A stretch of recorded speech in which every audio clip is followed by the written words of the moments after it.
Diputados viajan por segunda vez a Taiwán, ahora con permiso del presidente. Siguen las críticas sobre los diputados que cobran y no trabajan. Y termina las fiestas del carnaval aquí en Panamá. La verdad que nuevamente esto es donde nos tiene que interesar un poco sobre las cosas y los movimientos que se están dando directamente aquí en Panamá ahora con los diputados y algunos diputados, como vemos acá, de que están yendo o fueron de alguna forma y están teniendo relaciones con el gobierno de Taiwán. Según vemos acá, básicamente esta sería la segunda vez que diputados viajan a Taiwán. Entiendo que, según la publicación de Praxis, dice acá que la primera visita no tuvo la aprobación del presidente José Raúl Mulino, ni tampoco del canciller José Martínez Acha. Aquí en donde también, ahora, si vemos un poco lo que está sucediendo con esos viajes que están haciendo los diputados, no entiendo cómo es que ni el presidente ni el canciller tenían conocimiento o tenían la aprobación de los viajes que hicieron los diputados. No entiendo por qué tú tienes que tener la aprobación del Ejecutivo siendo el Legislativo, si en teoría aquí la separación de poderes es algo que se respeta o es algo que en teoría tenemos aquí en Panamá. Entonces no entiendo cómo es que ahora se aprueba. Entiendo de que la primera vez que viajaron fue inclusive algunos de los diputados que vimos aquí al principio del video. Pero de nuevo, no entiendo primero la relación de por qué se tiene que aprobar y dos, por qué seguimos teniendo estos viajes a Taiwán. Aquí vemos que básicamente a China para nada le parece bien esto. Entiendo de que básicamente esto de alguna forma despierta muchas alertas del por qué estamos teniendo acercamientos ahora con Taiwán de nuevo. No sé si es por el tema que, como he comentado antes, vinieron congresistas y se reunieron con diputados a puertas cerradas. Ahora básicamente estamos teniendo estos acercamientos de diputados en Taiwán. Entonces, las fichas que se están moviendo en la asamblea, la verdad que para mi concepto es algo que me despierta todas las alertas y nuevamente, como he dicho anteriormente, aquí todo parece indicar que cada vez más el gobierno de Estados Unidos con el presidente Trump está de alguna forma metiéndose en todo lo que está haciendo el gobierno aquí en Panamá. Entiendo de que hay varios diputados de diversas bancadas, RM, Vamos, Moca.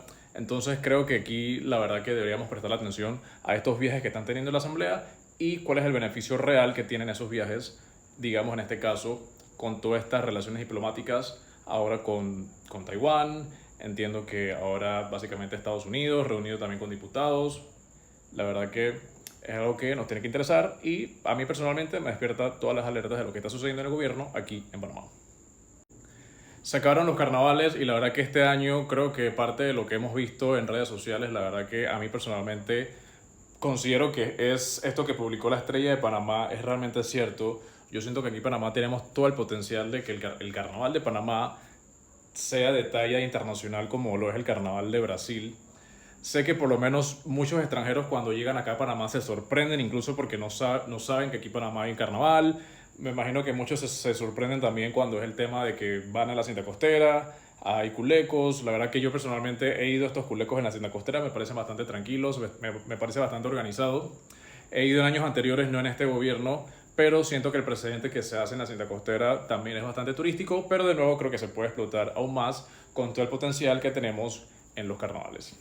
Más que nada por lo bonito y lo vistoso que es, como vemos en lo que han hecho algunas de las actividades que hacen estas dos organizaciones, que entiendo que son organizaciones que manejan lo que es el carnaval en las tablas, y lo bonito que presentan y realzan todas las tradiciones panameñas, desde las costumbres interioranas, desde la pollera, los vestidos, y la verdad que yo personalmente, que he ido varios años a las tablas, la verdad que siempre me llama la atención cómo realmente se ve esa tradición. Y más que por lo menos del jolgorio y toda la fiesta, la verdad que yo rescato mucho lo que son las tradiciones y lo que representa realmente el carnaval y toda la labor que hacen las dos tunas, en este caso las dos organizaciones de Calle Arriba y Calle Abajo, y cómo se preparan durante todo un año para tener un carnaval de esta magnitud. Entonces aquí es donde yo nuevamente creo que da como para cuestionarse realmente quiénes son las personas que nos están dirigiendo hoy por hoy. Recordemos que el expresidente Ricardo Martinelli sigue prófugo de la justicia. Entiendo que van a retomar los temas de Odebrecht. La verdad que esto es como para realmente nos demos cuenta lo que está sucediendo en Panamá, lo que se está moviendo en Panamá y de nuevo, quiénes son las personas que hoy por hoy, por alguna forma, gobiernan lo que está sucediendo en Panamá. Así que creo que vale la pena rescatar un poco todas estas interrogantes que quedan del por qué había que pedir permiso para que los diputados viajaran, y en este caso la primera vez no tenían permiso, ahora esta vez sí tienen permiso, como varias cosas que se mueven bajo la mesa, que de nuevo creo que es para que de alguna forma les prestemos atención y sobre todo nuevamente entender quiénes son las personas que nos están gobernando hoy día aquí en Panamá.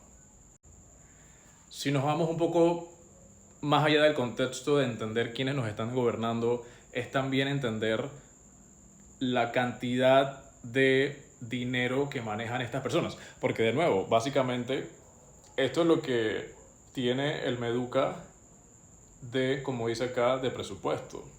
O sea, no sé si nosotros entendemos realmente esto qué significa. Esto significa casi 4 billones de dólares. O sea, nosotros vivimos en un país de 4 millones de personas. ¿Cómo tú manejas un Ministerio de Educación con 4 billones de dólares?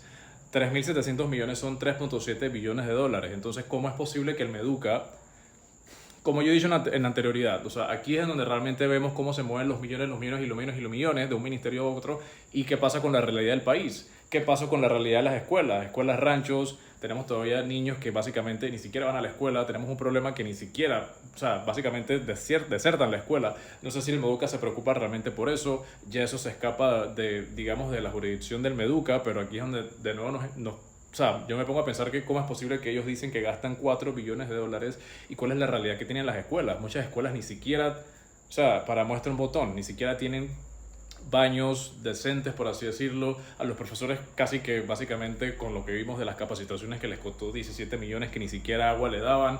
Entonces las desconexiones que realmente yo estoy viendo que hace rato ya que muchos se están dando cuenta también. Y de nuevo, aquí es en donde vemos, como aquí en Panamá hay mucho dinero, mucha abundancia, pero esa abundancia y ese dinero solamente para los ministros y los allegados al gobierno. Y de nuevo es donde vemos que se pasan los millones y los millones y los millones y los millones y los millones, y la realidad del país básicamente como está.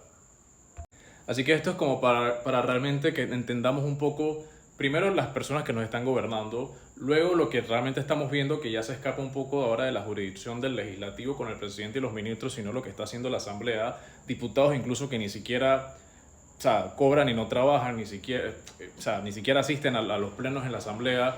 Entonces, ¿cuál es la realidad política que tenemos en Panamá? O sea, realmente, ¿quiénes son las personas que de nuevo nos están gobernando hoy día? Y incluso cómo hay personas que hoy por hoy incluso aprovechan su curul para decir que básicamente van a votar en contra de todas las propuestas que quieran hacer algunos diputados para proponer leyes anticorrupción. Aquí vemos que básicamente, o sea, la traba que tenemos es que más que la traba que existe ya por los ministerios, por todo lo que dije, los millones y los millones y los millones y los millones y los millones, sino las trabas que existen en la asamblea cuando incluso hay diputados que a voz abierta dicen que ni siquiera les interesa votar a favor de proyectos anticorrupción. La comisión de gobierno, básicamente, ¿quiénes son las personas que están en esta comisión? De nuevo, Camacho, que es las personas que dice básicamente que no le interesa ni siquiera hacer políticas públicas que sean del beneficio de todos, sino lo contrario. Didiano Pinilla, de Cambio Democrático. Rafael Buchanan, PRD. O sea, por Dios. Jairo Saldaña, Bolota, PRD.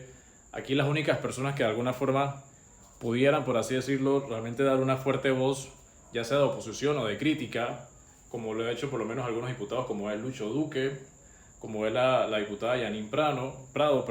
Entonces, de nuevo, o sea, ¿cuál es la traba que existe realmente, no solamente en el Ejecutivo, sino que ahora en la Asamblea, en donde incluso hay diputados que incluso se han, por así decirlo, pasado de, por no decir tránsfugas, se han pasado de incluso de bancada? Entonces, creo que realmente aquí es donde tenemos que cuestionarnos la clase de personas que nos están gobernando y de nuevo entender un poco toda la realidad que sucede en el país con justa razón de lo que tenemos en la Asamblea y lo que tenemos en los ministerios. Incluso, como decía, o sea, diputados que antes eran de una línea, ahora se van para otra línea. El diputado Ernesto Cedeño, que entiendo de que era de Moca, es de Moca, pero que digamos que parte de su manera de expresarse era que sí, que la anticorrupción y etcétera, etcétera, etcétera, votando proyectos a favor del gobierno. Entonces, realmente, ¿dónde queda esa parte, digamos, de oposición? Y ya vemos que si no es oposición, es básicamente seguir la línea que dice el partido, o seguir la línea que dice el jefe, o seguir la línea que dicen los jefes, o simplemente seguir la línea que te dicen desde el Ejecutivo. Así que bueno, es parte de la realidad política que tenemos aquí en Panamá. ¿Qué has visto? Me gustaría leer tus comentarios acá en los comentarios. Los panameños somos expertos en guardar los secretos.